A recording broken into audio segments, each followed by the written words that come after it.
బియ్యం ఉప్పు పప్పులకేమో ration card, హాస్పిటల్కి వెళితే ఆరోగ్యశ్రీ కార్డు, రైతు బీమా కోసం మరో కార్డు, ఇలా ఒక్కో దానికి ఒక్కో కార్డు, లేదంటే ఏ సర్టిఫికెట్. అంతా గందరగోళం. ఇన్ని కార్డులు పట్టుకుని ఇన్ని సర్టిఫికెట్లు పట్టుకుని ఆఫీసుల చుట్టూ ప్రదక్షిణలు చేసే కార్యక్రమం. ఇన్ని జంజాటాలు ఎందుకు? ఇకపై అన్నీ ఒకే కార్డు కిందకు తీసుకొస్తే అయిపోతుంది కదా. యాక్చువల్గా ఇది చాలా రోజులుగా ప్రజల మనసులో ఉంది. ఆ ఆలోచన ఇప్పుడు ఆచరణలో పెట్టేస్తోంది కాంగ్రెస్ ప్రభుత్వం.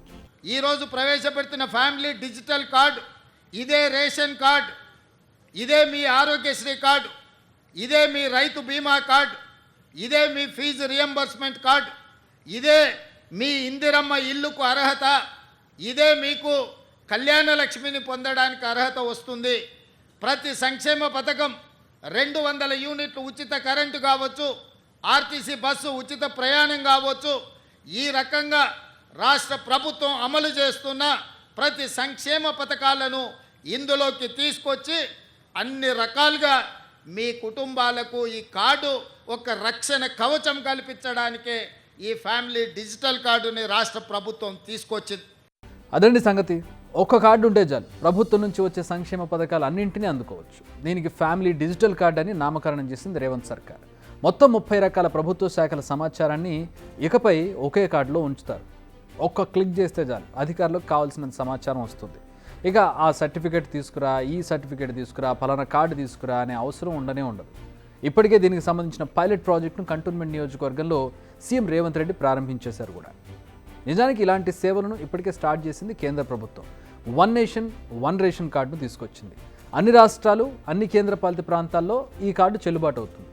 ఇప్పటికే దీని కిందకు 80 కోట్ల మంది వరకు వచ్చారని చెబుతోంది కేంద్ర ప్రభుత్వం. అంటే మనకు అర్హత ఉంటే చాలు, లబ్ధిదారులు ఏ రాష్ట్రంలో ఉన్నా కూడా కేంద్రం అందించే రేషన్ వాళ్ళు తీసుకోవచ్చు ఆ కార్డుతోటి. కేంద్ర ప్రభుత్వం కేవలం రేషన్ వరకే పరిమితమైంది. కానీ తెలంగాణ సర్కార్ మాత్రం మరో ముందడుగు వేసింది. రాష్ట్రంలో అనేక సంక్షేమ పథకాలు ఉన్నాయి. డబ్బుల రూపేణ కావచ్చు, రేషన్ రూపేణ కావచ్చు, ఇతర సంక్షేమ కార్యక్రమాలన్నీ కూడా దీనికి లింక్ చేసింది. ఫ్యామిలీ హెల్త్ కార్డు ఉంటే చాలు, ఎక్కడైనా లబ్ధి పొందొచ్చు. ఫ్యామిలీ మెంబర్స్ అందరినీ హెల్త్ ప్రొఫైల్ మొత్తం ఒకే దగ్గర ఉండదు, వీళ్ళందరిది ఒకటే కార్డులో కనపడుతుంది. ఫీజు రియంబర్స్మెంట్, ఉచిత విద్యుత్తు, రైతు భరోసా, ఇలా పథకం ఏదైనా కూడా ఆన్సర్ ఒకటే, డిజిటల్ కార్డ్. ఆ కార్డు ఒక్కటి చూపిస్తే చాలు. ఇక ఈ కార్డుకు సంబంధించి ఇప్పటికే పలు రాష్ట్రాల్లో అధ్యయనం జరిగింది.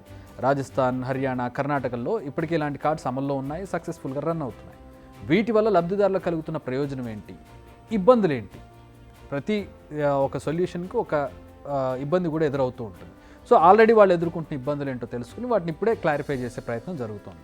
ఇలా అనేక వాటిపై తెలంగాణ అధికారుల బృందం ఒక స్టడీ చేసింది. అందుకే ప్రతి నియోజకవర్గంలో ఒక గ్రామం, ఒక పట్టణాన్ని సెలెక్ట్ చేసుకుని పైలట్ ప్రాజెక్ట్ చేపట్టారు. ఈ కార్డుకు సంబంధించి సీఎం రేవంత్ చాలా సజెషన్స్ చెప్పారు. ఫ్యామిలీ హెడ్గా మహిళలే ఉండాలి, బ్యాంక్, పాన్ కార్డ్ డీటెయిల్స్ సేకరించాల్సిన అవసరం లేదు, అంతేకాదు సభ్యులను యాడ్ చేయడం, తొలగించడం లాంటివి చేసేందుకు అప్డేట్ ఆప్షన్ ఉండాలి. అదో పెద్ద ప్రహసనం కాకూడదు.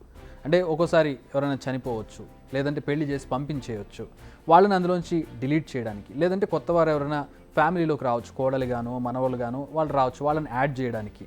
సో ఇలాంటి వాటికి ఇబ్బంది లేకుండా ఉండడానికి అప్డేట్ చేసుకునే ఆప్షన్ చాలా ఈజీగా జరిగే విధంగా ఉండాలి. అసెంబ్లీ నియోజకవర్గాల్లో గ్రామాన్ని, పట్టణాన్ని సెలెక్ట్ చేసుకోవాలన్న ఐడియా కూడా ఆయింది అని తెలుస్తోంది. దీనికి తగ్గట్టుగానే ఏర్పాట్లు కూడా జరిగాయి. గ్రామాల్లో ఆర్డీఓ స్థాయి అధికారి పర్యవేక్షణలో వివరాలు సేకరించున్నారు. ప్రతి ఉమ్మడి జిల్లాకు సీనియర్ అధికారులు పర్యవేక్షకులుగా నియమించారు. సో పక్కా పగడ్బందీగా వివరాల సేకరణ జరగనుంది. తెలంగాణలో ప్రతి ఒక్కరికి త్వరలోనే డిజిటల్ హెల్త్ కార్డులు రానున్నాయి. ప్రస్తుతం రాష్ట్రంలో 83 లక్షలకు పైగా కుటుంబాలున్నాయి. త్వరలోనే వీరందరి వివరాలు సేకరించనున్నారు. ఓ ప్రత్యేక యాప్లో ఈ డీటెయిల్స్ ఉండబోతున్నాయి. సో రాబోయే రోజుల్లో ఒక సింగిల్ కార్డుతో మీ సంక్షేమ పథకాలన్నీ మీ వద్దకు చేరుతాయి. ఎవరు దేనికి ఎలిజిబుల్లో, ఎవరు దేనికి అవసరం లేదు అనేది ఒక కార్డులో ఇమిడిపోబోతున్నాయి. సో ఇన్ని కార్డులు ఇకపై మోసుకెళ్లే అవకాశం ఉండదన్నమాట. బిగ్ టీవీ అవుట్లుక్ కథనాలు నచ్చితే వెంటనే బిగ్ టీవీ ఛానల్ ను సబ్స్క్రైబ్ చేయండి.